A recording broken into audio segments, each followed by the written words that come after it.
Right, assalamu alaikum everyone. Welcome back to the Pepe update today. So you can actually expect Pepe to make it up to 12,000 something. So this is going to be 12,408. Now there is one thing I can actually recommend, and you may try to trade Pepe, which with a stop loss maybe down at 8460, because from here you do have the probability of actually moving up for a 34%, and this is going to be like a 7-6% risk at the moment. Another thing is that this is not random. I'm not just saying it's going to go down for no reason.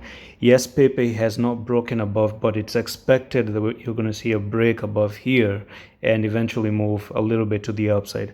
Now, thanks to how Bitcoin is looking, I'm going to show you Bitcoin. You have the double bottom already, which also has been broken. You can see that, and Bitcoin is ready to make it up to 63k, right?